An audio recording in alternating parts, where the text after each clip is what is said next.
Hi everyone, welcome back to Cat's Book Corner, where we talk about all things book and bookish. Today because I've been really busy and haven't finished Killer Instinct yet, I'm probably going to put my February and January wrap-ups together. So that's all right now. So I'm going to do something that I found today. I'm going to do a book recommendations tag. Now, I'm going to try not to have any spoilers, but I might slip up and there might be some, so a little warning at the beginning. Okay, and there are, I think, 20 questions, and I will put the books here, and I will tell you my ratings for these, because they're all relatively high on my rating scale. Alright, well, let's get started. Question number 1 is... A book I tell everyone is my favorite. I'm also going to try not to repeat books because I want every question to have its own book, but I tell a lot of people that my favorite is Vicious by V.E. Schwab. I absolutely adore that book. It's one of my 5 stars, if you can tell from 3 videos ago when I show all my 5 stars. I love, the complexity of it. How each side technically has a point and you get so many characters and it feels like you're actually in this world with Eli and Victor and all of these other people. And I love the way that they describe the power system sort of thing. It really is interesting to me. And it's one of my favorite books. So I will tell most people that that is my favorite book. It's so good. I cannot wait to read the second one eventually. Okay, a book that's my guilty pleasure. Now this one is specifically me, because I don't think this would be anyone else's guilty pleasure. But it's Spider-Man: The Darkest Hours, Ominous by Jim Butcher, Keith R.A. DeSanto, and Christopher L. Bennett. Like I said, this is probably just for me. It's the 3-in-1 Spider-Man book: Darkest Hours, Down These Mean Streets, and Drowned in Thunder.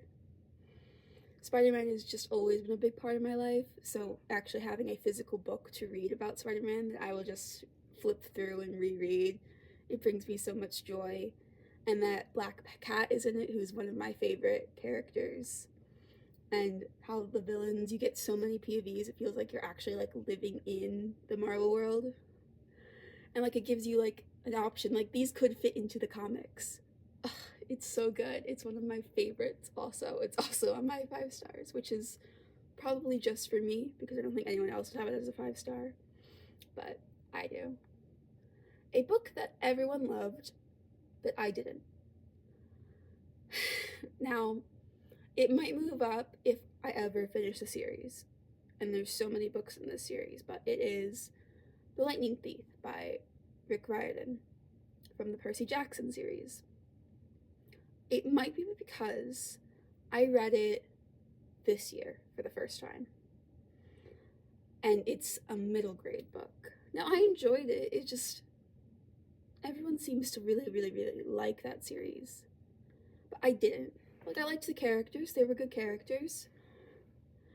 I mean, they were fine, it wasn't anything out of the normal, but it's just, I don't know, I didn't really vibe with it as much as I thought I would.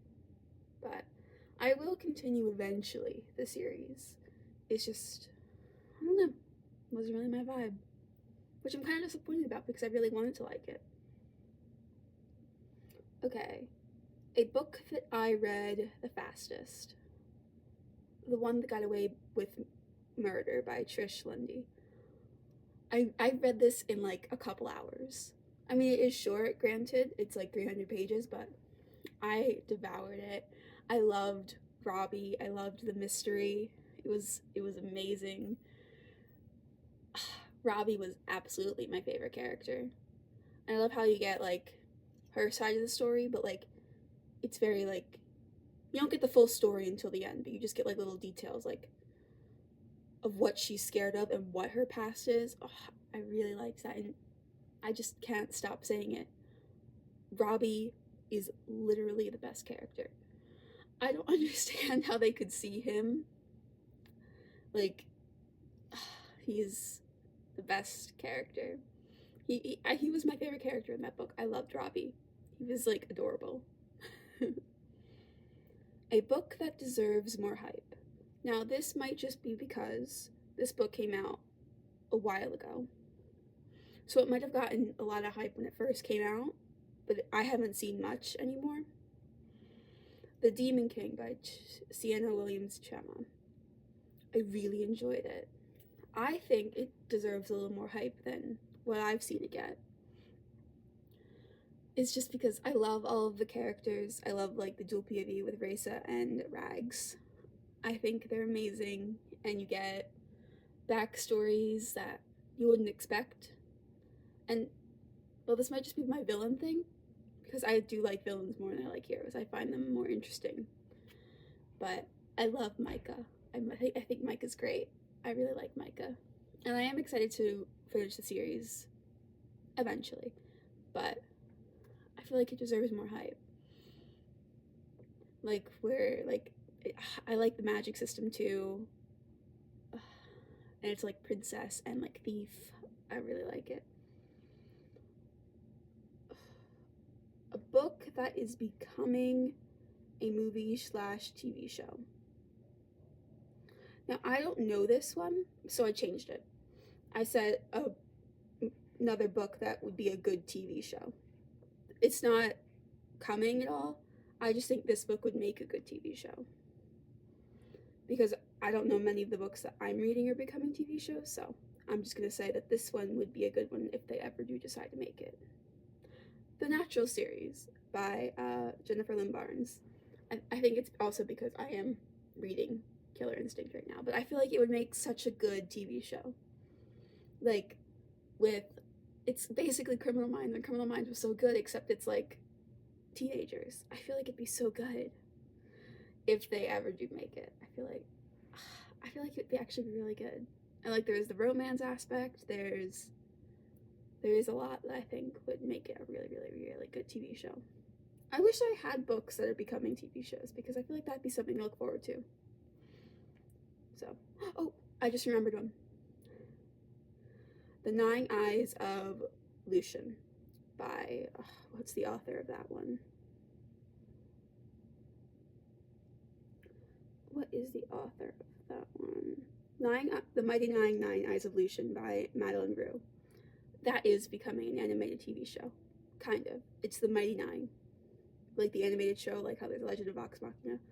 There is going to be an animated Mighty Nine show, and Lucian is one of the characters in it, so I think that counts. Okay. A book that you have reread the most. Now, there are books that I want to put here, but they're lower down on the list, so I didn't, so I just put Freeing Lindenhurst by Al Cassidy. I love the first one. I think the first one is fantastic. I really do. I think it's really good. I didn't like the second one, so I'm not going to talk about it. But the first one, I reread it a couple of times.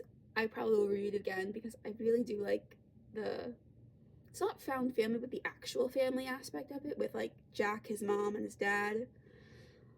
And I like Celia coming into it. I really, really like it. It's amazing. And the ghost stuff, I really like the ghost stuff. Alright, number 8. A book from a genre I don't typically read. Gideon Ninth by Tasman Muir. I didn't like it as much, but it's sci-fi-ish. I don't read sci-fi as much as I read fantasy and like, what's the other, like, contemporary. I don't read sci-fi as much. I normally like sci-fi when I do read a book, because I've read 1 or 2 other sci-fi, but I didn't really like this one. Now I'm kind of upset because I've heard good things about it, so I do like Harrow, so I will continue the second one, because I think she's a main character in that one, and I liked her more than I liked Gideon, so, but, yeah, I didn't really like it, but it's not going to stop me from reading sci-fi. I do like sci-fi, the genre, it's just, I just didn't like this one specifically, so. Now on to number 10. Oh, number 9. Sorry. A book that deserves all the hype it gets. A Good Girl's Guide to Murder by Holly Jackson. I really enjoyed that one. I understand why everyone was so excited about that one. I really actually liked it. It was really good. I love Ravi. I love Pip. I love the mystery. I love the mixed media, like how you got like transcripts kind of, and then you got the actual like book part, and then you got like parts that come from like her project or something. And basically she wants her senior project to be solving like one of the most famous murders in her town. And Ravi is like the brother of the guy accused of it, who like she doesn't believe did it and he doesn't believe did it. I really like it. I like how the relationship like forms between them, like how they're like really good friends. I really, really liked that one. And I didn't call that ending. So I really did like that, because normally I do call an ending. A book that you would usually recommend when asked to give a recommendation. Dance of Thebes by Mary E. Patterson. I really enjoyed that one. It's kind of enemies to lover with Kazi and Jace, and they were both phenomenal characters. They're both amazing. Kazi was like this feet thief who like came up into like the Queen's Guard kind of thing, and then Jace is like the ruler of like this mafia kind of thing, except it's fantasy, so it's like a different kind of mafia. And I really liked that. Like they're at each other's throats at the beginning, and then they get tied together, so they actually have to work together. I just think it's amazing, and I feel like people should give that book like, it's a good like round doll book. It's really good. It's not one of my 5 stars, but it is, I think, a 4.75. I'll put all of the ratings for the books up here, so you know what my thoughts on them are. Number 11. What book has your favorite characters? Six of Crows by Leigh Berdow. I love all of them. Kaz and Injin, my top 2. I love them so much. Wayland and Jasper, Matthias and Nina. I love them so much. I love the relationships that form. I love the found family. It is amazing. It is also one of my favorite books ever, but the characters, I think, are what make that book that book. If those characters weren't written the way they were written, I don't think I would like it as much.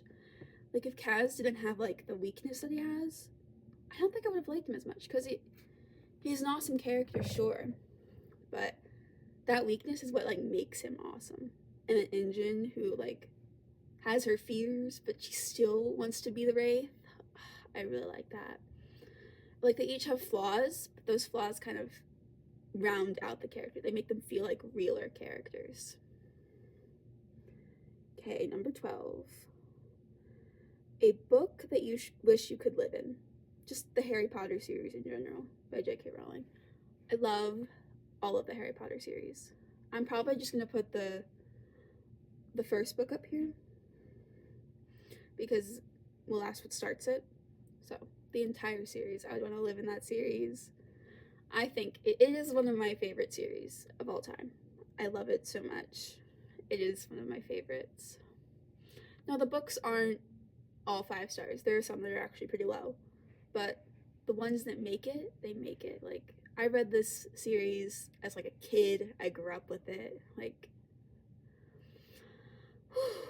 I really, really love it. It's amazing. I love all of the characters. Not all the characters. I love most of the characters. But I just wish I could live in it. Okay, a book I thought I would hate, but ended up loving. An Ember in the Ashes by Sabathia. I really enjoyed this with Lila and, what's his name, Eli. I thought I wouldn't like this one, because it's a fantasy book, sure, but it's not normally like a type of fantasy I would venture towards. So I thought it was interesting. Dual POV viewing with Eli, who's part of this, like, I don't know what it's called, like the top elite soldiers kind of thing. They're called the Masks. And Lila, who joins the resistance in order to get something. And like, I love when they like come together and they both have like similar values, but they wouldn't know that about each other, because well, they're both on opposite sides of like a war.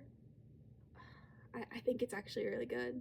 I thought I wouldn't like it because normally I don't like books that have like some of the tropes that are in it.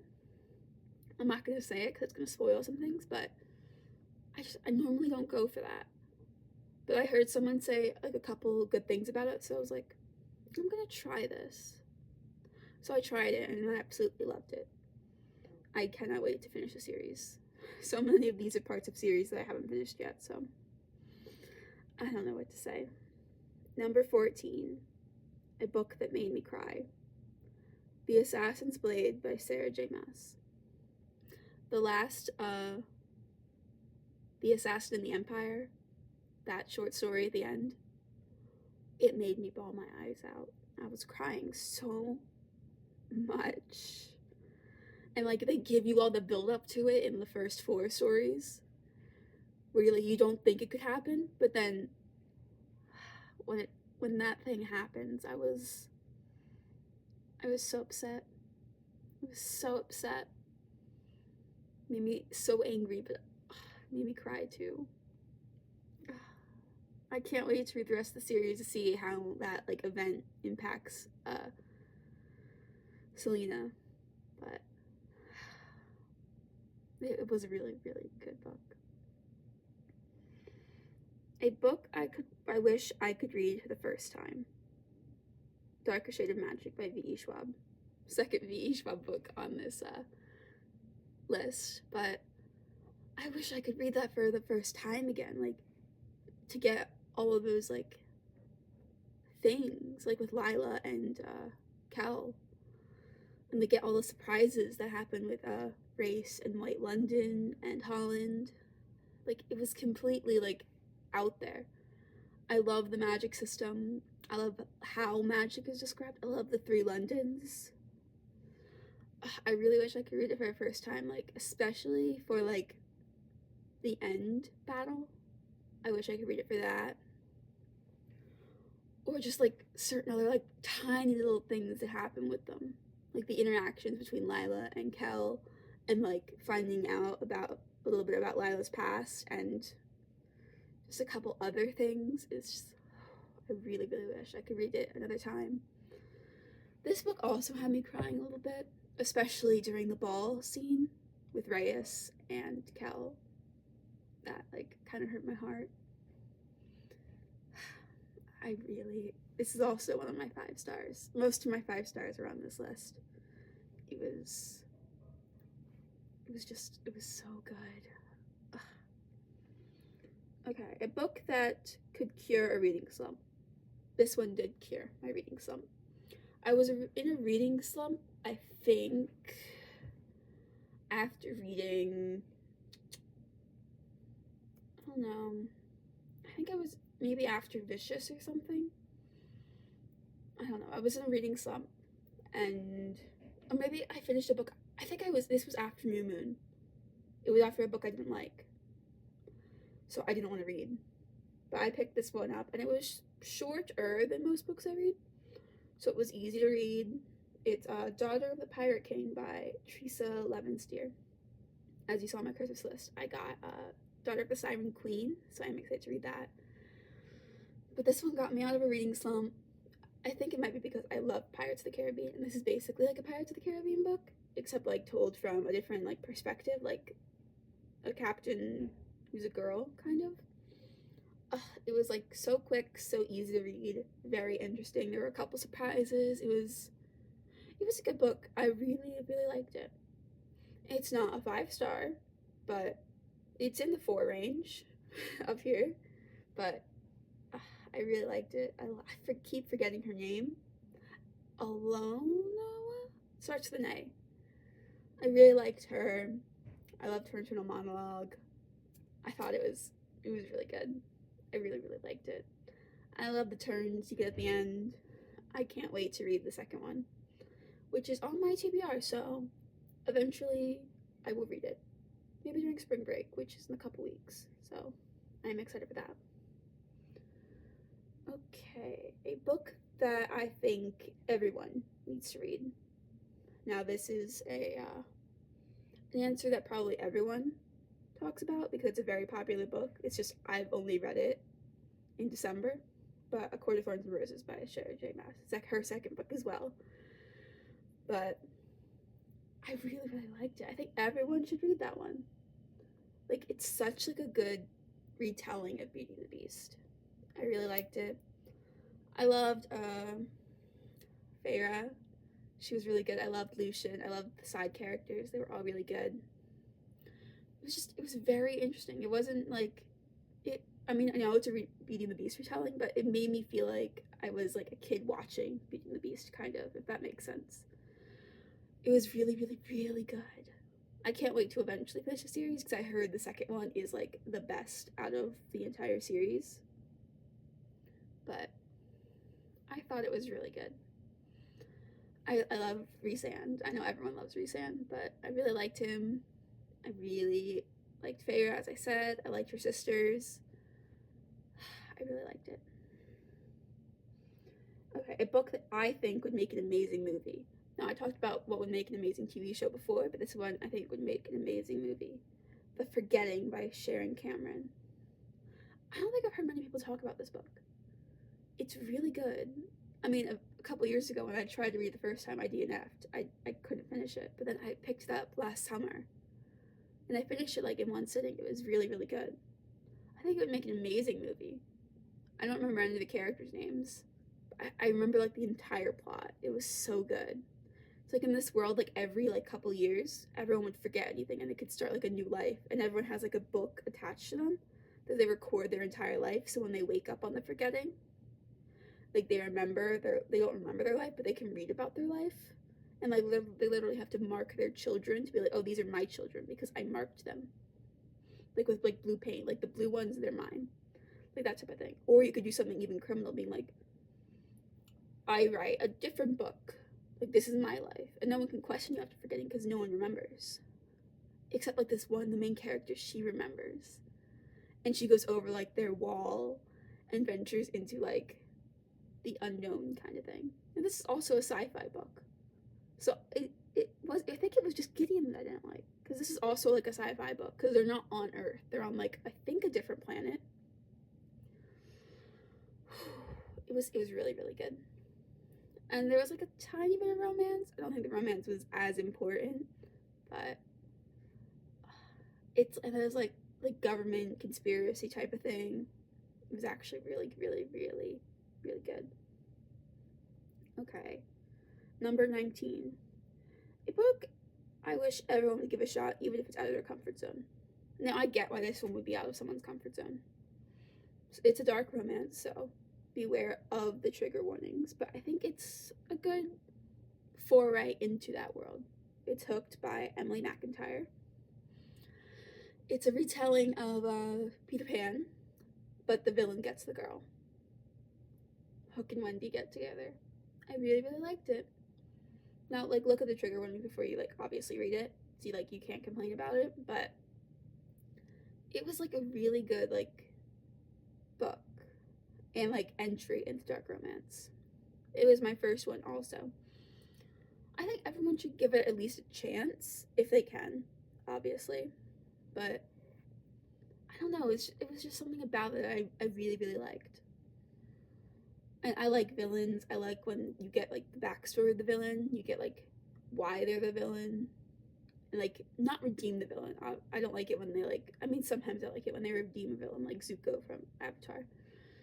But you don't always have to redeem a villain. Sometimes they can still be a villain and get the happy ending, which I do like. I do like that. You don't always have to redeem a villain for them to get a happy ending. Okay, and number 20. A book I'll never forget. This could go either way for some people who read this book. Either they hate it or love it. The Midnight Library by Matt Haig. I enjoyed this book so much. I also reread this one so many times. I cried during this one also. It's about this girl who tries to end her life, as I've said before, and she gets like the option to make different choices in her life, like to marry that one guy or to open this business, to continue swimming, to be in her band. And like she realizes along the way certain things like that make her her. It's so good. Obviously, one of my favorite books. And it got me through a very, very rough time in my life. So I will always remember it just for that. And it's kind of funny because this was a summer reading book for high school. Normally those aren't good, but this one like got me through that rough patch. So it'll always be there, but I really, really needed it at the time. I loved it so much. Obviously one of my 5 stars again, but so that's it. If you guys agree or disagree with my opinions, please comment down below. I would love to know why. And if that's all, please like, comment, and subscribe. And I will try and talk about these next week, or I might just combine them with February, as I've said in the beginning. But I've just been really busy up here. So, with all that said, bye everyone.